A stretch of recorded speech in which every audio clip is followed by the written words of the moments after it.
नाश्त्यासाठी किंवा लहान मुलांच्या टिफिनसाठी रोज काय बनवायचं हा प्रश्न पडतो का? मग आजची ही हेल्दी प्रोटीनयुक्त आणि अगदी मऊ स्पॉन्जी ढोकळ्याची रेसिपी शेवटपर्यंत बघा. नमस्कार, माझ्या हॅपी लाईफ विथ कोमल या यूट्यूब चॅनलवर तुमचं मनापासून स्वागत आहे.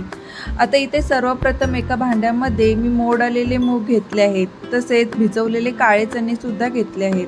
आता त्यामध्ये चवीनुसार मीठ, आले, हिरवी मिरची, अर्धा वाटी रवा, अर्धी वाटी दही आणि थोडंसं पाणी घालून हे मिक्सरला एकसारखं बारीक मी वाटून घेतले आहे. आता आपले ढोकळ्याचे बॅटर तयार झाले आहे. आता यामध्ये मी 1 चमचा इनो घातला आहे. इनोवरती थोडेसं पाणी घालून हे बॅटर मी मिक्स करत आहे. हे एकसारखे 2 ते 3 मिनिट आपण एकसारखं हलवून घेऊया.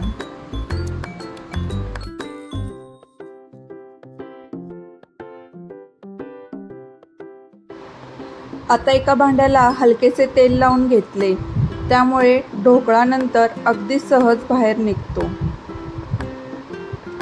त्यानंतर त्यात तयार केलेले बॅटर आता आपण ओतायचे आहे.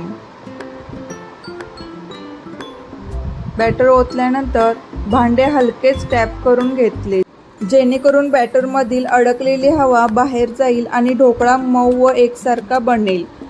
आता गरम केलेल्या स्टीमरमध्ये हे भांडं आपण 10 ते 15 मिनिटे वाफवून घ्यायचे आहे.